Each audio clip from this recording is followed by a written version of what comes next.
Selamat pagi teman-teman, kembali lagi di channel YouTube saya di Ambar Kurniawan. It's my journey, ya maturun. Maka ya daripada nganggur Mbak. Makasih banget kali ini aku di Singapura. Yang kemarin aku vlogging semuanya itu mau ketemu dengan Mbak VP. Ini kayak kakak, ya semuanya lah, pokoknya macam-macam. Ya teman berantem, teman diskusi, sharing dan lain sebagainya. Baru kali ini bisa ketemu ya Mbak ya. Jadi udah lama banget sih pengen ketemu, pengen ngobrol-ngobrol, cuman baru kesempatannya kali ini. Dan di jauh lagi, Singapura lagi. Kegiatannya apa Mbak sekarang? Sekarang ya kegiatannya apa namanya? Masih sebagai business owner. Enggak. Iya, sekarang ya, sih ya bisa dikatakan business owner loh, iya, karena kamu kerja sendiri. Iya, sekarang ya puji Tuhan udah punya perusahaan sendirilah di bidang aviasi gitu. Dan dipercaya salah satu prinsipal untuk mengelola satu pesawat saat ini. Iya, saat ini ya. Dan kedatangan ke Singapura dalam rangka kerja. Iya, gitu. Kerja sebenarnya. Jadi kemarin kita ikut pesawat untuk maintenance, masuk ke salah satu MRO di Singapura. Kita ikut flight ke sini, terus untuk memastikan kalau maintenance ini akan berjalan dengan lancar. Dan kebetulan memang harus ditinggal karena partnya belum datang. Jadi hari ini sih sebenarnya kita pulang naik komersil. Kalau kemarin naik private jet, sekarang naik komersil. Padahal lebih ngerasain loh. Ya, buat kita ya, kita kebetulan kita satu profesi yang sama. Dulu kita sempat menjadi rival bisnis. Iya, betul. Saat Mbak VP kerja sama orang. Iya. Sekarang kan dia sebagai bisnis owner. Iya. Aku masih kerja. Tapi udah punya YouTube. Enggak, karena iseng aja Mbak. Jadi dalam rangka pesawat maintenance di sini. Terus kan ada satu problem part ya, belum datang, sehingga nanti pulangnya pakai komersil. Iya. Kita pulang bareng nanti. Iya, jam 5 nanti kita pulang. Nah, dari perjalanan ini sebenarnya dokter loh teman-teman. Aku juga bingung loh. Dia meninggalkan profesi dokter yang nggak main-main sekolah kedokterannya di salah satu universitas terbaik di Semarang. Undip ya Pak ya? Undip. Di Karyadi ya? Iya, Rumah Sakit Karyadi. Oh bisa gini ditanya gitu. Enggak, waktu awalnya itu tahun berapa mulai terjun di sini di Halim gitu ya? Oh, terjun di Halim sebenarnya tahun 2015. Waktu itu kebetulan salah satu owner perusahaan aviasi juga pasien aku. Jadi beliau ini punya pesawat-pesawat yang untuk medevac, makanya ditawarin lah untuk gabung. Nah, di saat itu kecemplung. Tadinya cuma sebagai dokter terbang, tapi lama-kelamaan bos ini mempercayakan aku untuk sebagai marketing gitu. Dan memang ternyata aku menemukan dunia lain di di dunia marketing ini yang sama sekali baru sebenarnya, asik gitu. Oh, ternyata asik juga gitu. Kalau dokter ketemuannya obat-obat, detailer. Iya. Ini banyak ketemu orang banyak. Menjelaskan healthcare sistem kita gimana, terus udah ada yang namanya medevac di Indonesia ini gitu, dan ada beberapa pesawat yang support termasuk pesawatnya Mas Ambar gitu. Kalau teman-teman tahu di video saya sebelumnya itu ada yang namanya Mbak Wiwi. Nah, ya, itu partner in crime. Kalau dia dokternya, dia perawatnya. Nah, dari dunia kedokteran terus saya kasih kesempatan untuk menerjuni lebih dalam lagi di dunia bisnis aviasi ya. Ya kamu punya keinginan dan mau belajar cepat gitu ya. Nah, mengarah selama-lama kok sekarang trademarknya teman-teman kalau teman-teman ngomong dunia bisnis charter ini nama banyak yang nyebut dia Ibu Halim. Dia perempuan kontroversi. Banyak banget ceritanya lah. Iya. Salah satu perempuan di antara para istilahnya para pencharter pesawat. Ya, namamu itu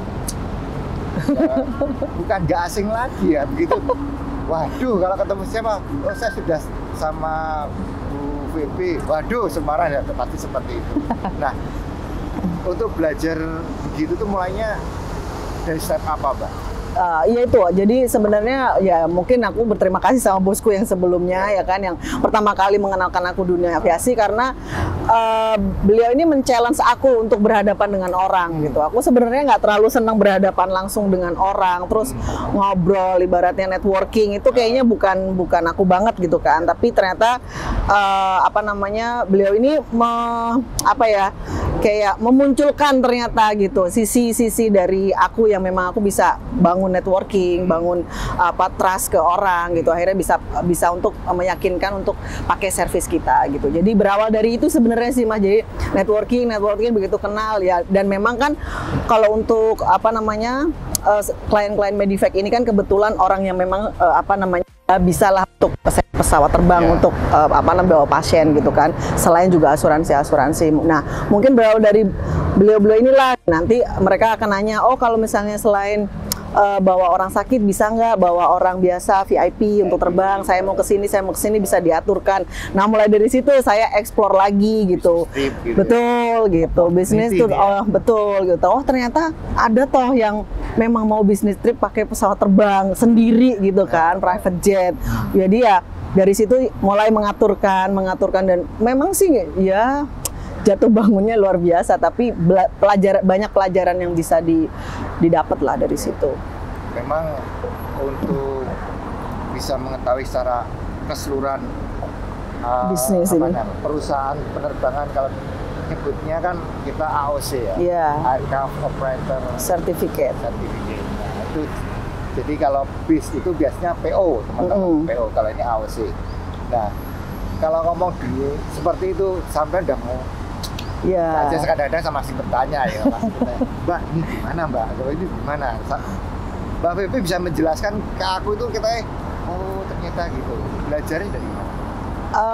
Ya belajar dari teman-teman ini, kru, pilot, terus kita juga bukannya ketika kita ada di AOC Indonesia kita mau nggak mau kan bertanya ke teman-teman di KPPU gitu. Jadi dari situ oh ternyata ada aturannya, oh ternyata ada regulasi yang harus kita penuhin gitu. Karena masing-masing pemegang AOC itu punya aturan berbeda-beda gitu. Jadi kita harus sangat-sangat membaca itu gitu. Mau nggak mau juga kalaupun urusan pesawat juga harus baca manual, urusan aturan. Udah kayak buku hukum itu kadang tebel segini gitu kayak lumayan ya kan. Nah, dari situ ya, karena otodidak ya. Iya, otodidak. Mbak Bebe banyak bergaul, memang pergaulannya supel sih orangnya ya, tapi ya gitulah kalau kita ya namanya ada yang suka dan nggak suka, tapi ya biarin aja lah. Tapi dari bergaul itu ketemu pilot, bagaimana secara regulasi, ketemu orang operation, seperti itu. Dari situ akhirnya Mbak Pepe mulai memberanikan diri atau mulai confidence ya. Pertama kali tahun berapa Mbak? Saya sanggup memanage satu pesawat atau memanage pesawat itu. Karena jadi ketika udah resign dari perusahaan yang lama gitu, memang nggak jeda lama ya. Itu memang ada prinsipal yang tolong dong cariin aku pesawat gitu. Aku mau beli pesawat. Nah mulai dari situ bisa nggak ya beli pesawat, karena yang di perusahaan sebelumnya juga bisa, masa sekarang nggak bisa? Tapi kan ini sendiri gitu kan, lebih ke provide gitu. Iya gitu. Jadi dari purchasing. Iya, dari mulai LOI, kita PPI, kita bikin aircraft purchase agreement, sampai kita escrow, itu benar-benar itu juga suatu pelajaran yang sangat-sangat gitu. Ternyata beli pesawat gak segampang beli mobil. Gak segampang kita beli, misalnya kita beli kamera toko itu gampang. Pesawat itu kadang-kadang trusting. Iya. Jadi kamu beli yakin beli, kamu punya duit ya, kadang kan seperti itu. Iya. Nggak semua orang bisa mendapat keyakinan dari sang penjual. Iya. Berkomunikasi, komunikasi itu gak gampang. Iya betul. Banyak. Mungkin aku bisa belajar juga. Nggak, sebenarnya karena kan kalau misalnya kita misalnya ada sistem atau kita ada satu kayak satu forum gitu. Biasanya para seller atau prinsipal yang punya pesawat ini biasanya notice gitu. Oh ini kok bisa ya kalau misalnya aku titipin ke dia untuk jualan atau titipin ini ke dia kemana untuk jualan. Jadi mungkin trustnya dari itu, terus juga Mungkin karena kita juga punya reputasi yang baik gitu ya, di apa namanya, jadi juga prinsipal juga percayalah sama kita untuk suruh beliin pesawat gitu. Nah, pada saat kamu koresponden dengan penjual kan? Ya, keunggulanmu, kamu pernah tinggal di Amerika kan? Ya.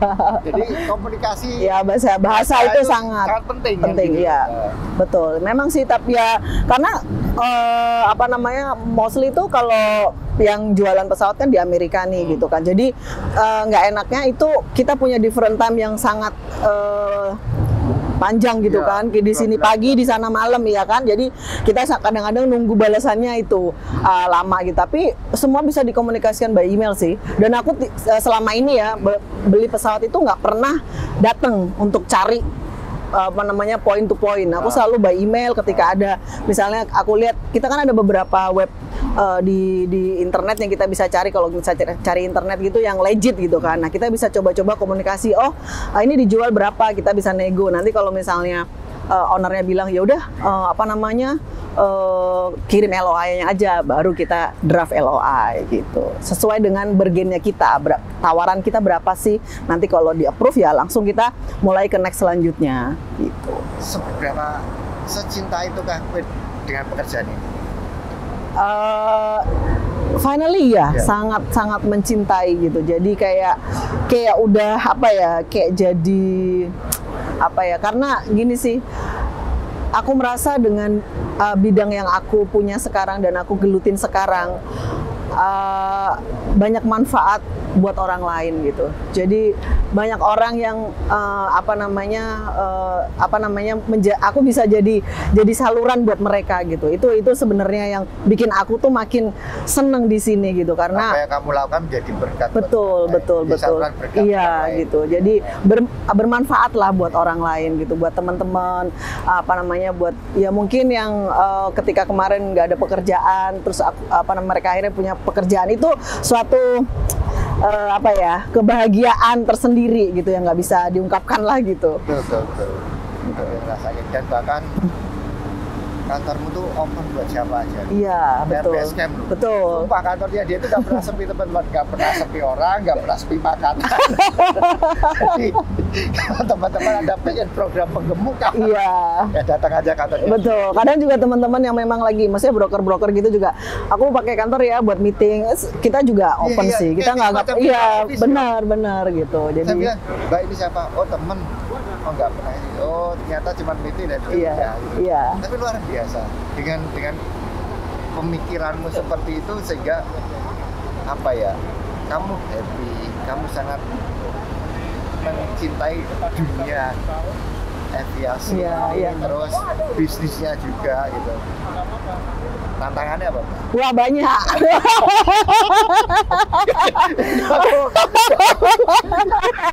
Orang kalau ngomong ini kayak misalnya teman-teman atau orang lain mungkin ngelihatnya enak gitu, hidupnya senang-senang apa, tapi di balik itu yang nggak mereka tahu gitu kan, jatuh bangun, air mata gitu kan, stres sampai depresi juga pernah gitu, karena ya kita nggak pernah tahu, kita nggak pernah kontrol pikiran orang, kita nggak pernah bisa kontrol mulut orang gitu kan, kita nggak pernah bisa kontrol apapun yang orang tuh pikirin buat kita. Jadi hal-hal yang begitu yang jadi tantangan lah gitu, untuk udahlah nggak mau pusing sama orang-orang, udahlah yang penting aku kerja benar gitu. Kalau memang ada yang tidak benar, ya mudah-mudahan di nextnya dibenerin gitu. Jadi kayak lesson learned sih kalau itu. Syukur-syukur bisa diarahkan lebih baik. Iya, betul gitu. Makanya kayak Mas Ambar gitu selalu nuturi gitu, Mbak ojo ini gitu. Ya kan? Jadi Bayu gitu. Jadi tempat sharing sebenarnya kadang-kadang kalau ada denger omongan gak enak, yang paling concern dia nih, Mbak aku kok ngomongnya bener. Ya kenapa ya? Aku sebenarnya nggak begitu peduli dengan beberapa teman-teman yang dunia seprofesi dengan kita. Cuman kita teman satu daerah, satu di Semarang, aku tetanggaan. Terus kita kita pernah jadi rival bisnis tapi nggak musuhan. Betul. Kok kenapa orang pada ngomongin sih? Iya. Apa yang salah dengan dirimu? Betul. Makanya kadang-kadang, Mbak ini benar. Kadang-kadang aku diam, tetapi nggak apa ya, dan Iya. paling nggak begitu kok. Betul. Gitu loh, seperti Ya itu. sebenarnya banyak pelajaran yang diambil adalah Ini gini. banyak pakai bahasa begini karena memang nggak perlu dipublikasikan. Soalnya kadang-kadang gitu kita gini, kadang-kadang aku tuh kelemahannya adalah aku tidak bisa menahan untuk menceritakan hal baik, kabar baik, kabar bahagia ke orang-orang. Padahal belum tentu nih yang kita ceritain itu ikut bahagia sama kita, Ya. gitu. Belum tentu yang kita ceritain ikut bahagia, malah bisa jadi itu jadi titik lemah kita, di mana dia bisa ya apalah gitu, kita udah tahu lah itu skenario drama whatever it is gitu kan. Jadi itu sih apa namanya salah satu yang aku bener-bener apa ya pelajaran terberat itu tahun 2022. Itu tantangannya luar biasa, jatuhnya luar biasa, blengseknya yang luar biasa, tapi puji Tuhan, Tuhan sih kasih kekuatan sih buat ngelewatin semua itu gitu. Emang strong ya. Bener-bener kamu sempat bilang ini Mbak ke Eropa ya? Iya. Eropa kamu, aku mau doa Mas. Ya, Iya. sana ke mana? Vatikan waktu Vatikan. itu ya. Padahal aku juga pengen, tapi kamu udah duluan. Tapi ya, Nanti kita bareng-bareng ya. puji Tuhan, amin, ya. seperti itu. Sama istri, sama aku, sama Mas Indra gitu Ya. ya. Double date. Ya, tapi memang kenapa aku pengen banget ya ngobrol karena perjalanan apa ya, perjalanan dari karirmu itu bukan kontroversial, tapi luar biasa. Iya. Diangkat, banting, mengangkat lagi, Iya. banting, sehingga kamu jadi lebih tough lah. Iya. Memang ada satu sisi jelek yang pernah tak ceritain di Dubai. Sebenarnya ini aku pengen wawancara dia di Dubai, cuman Nggak momennya sempat. itu nggak pas gitu ya. Momennya itu Iya. nggak pas. Kebanyakan jalan. Kebanyakan- Kerjanya sehari 2 hari, Nah, jalannya. parah, itu parah. Jadi ada satu sisi kamu menyadari nggak bahwa kamu tuh terlalu baik buat orang lain. Menurut aku ya, Iya. Jadi seorang ya bosku juga baik, bosku juga aneh bosku. Hampir mirip sama kamu. Jadi nggak pernah melihat ya sudahlah ya bisa bantu. Yurangun ya gitu juga kan. Kadang-kadang kesannya gitu. Kenapa prinsip itu menjadi apa ya? Apa pegangan buat kamu sehingga kamu harus melakukan yang baik kepada orang lain. Kesel sih sebenarnya. Iya, kesel. Bagi manusia normal. Iya, betul. Tapi kembali lagi sebagai orang Kristen hukumnya kasih, udah itu aja gitu. kasih, ya. Itu gitu. Jadi aku selalu dibalikin ke kasih. Even di Alkitab juga dibilang kasihilah musuhmu, kasihilah sesamamu gitu. Maksudnya even dia musuhku, aku tetap harus mengasihi gitu loh. Caranya mengasihi mungkin kayak misalnya aku nggak suka sama seseorang dan dia punya bisnis ini. Mungkin aku tidak mau berhubungan sama dia, cukup dengan aku tidak support apa yang dia lakukan. Tidak usah dengan ngomongin ini nggak perlu gitu. Kayaknya buat aku apa ya? Omongan itu kan bisa menjatuhkan ya, dan itu kan tidak baik, dan itu kan lebih baik diem sih sebenarnya. Jadi bentuk kasihku tuh sebenarnya diem. Tapi kalau untuk misalnya kayak Mas Amar bilang gitu kan, kok udah di kamu gitu, dia udah gituin kamu masih mau bantu.